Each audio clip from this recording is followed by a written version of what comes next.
నిద్ర లేక కళ్ళు మూతలు పడుతున్నా కూడా కాఫీ తాగి కామ్గా పనిచేస్తున్న టైంలో సినిమాకి వెళ్దాం అని ఒక ఎదవ ఐడియా వచ్చింది. ఈ వారం 2 సినిమాలు బాగున్నాయని టాక్ రావడంతో ఆల్రెడీ మనశ్శాంతిని త్యాగం చేసేసాం.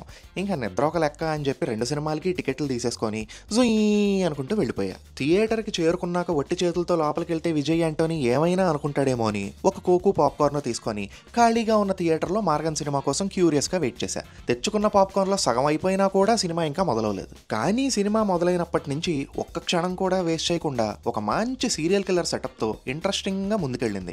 యాక్టింగ్, మ్యూజిక్, ఎడిటింగ్ అన్నీ బాగానే ఉన్నాయి. ఇంటర్వెల్ టైంలో ఆకలేస్తోందని ఒక ఆలూ చాట్ ఆర్డర్ ఇచ్చి సీరియస్గా సెకండ్ హాఫ్ కోసం వెయిట్ చేస్తూ కూర్చున్నా. ఫస్ట్ హాఫ్ అంత కాకపోయినా చిన్న చిన్న బొక్కలున్నా కూడా ఒక స్టేజ్లో ఇదేటో వెళ్ళిపోతోంది రోయ్ అని అనిపించినా కూడా సెకండ్ హాఫ్ పర్లేదు అనిపించింది. అలా నా ఆలూ చాట్ తింటూ సినిమాని సంపూర్ణంగా చూసేసి కొద్దిపాటి సాటిస్ఫాక్షన్తో బయటకు వచ్చా. కాసేపు అటు ఇటు పాదాలతో పాదయాత్ర చేసి మనం చేయాల్సిన పోరాటం ఇంకా బ్యాలెన్స్ ఉంది అని రియలైజ్ అయ్యి F1 సినిమా చూడడానికి లోపలికి వెళ్ళాను.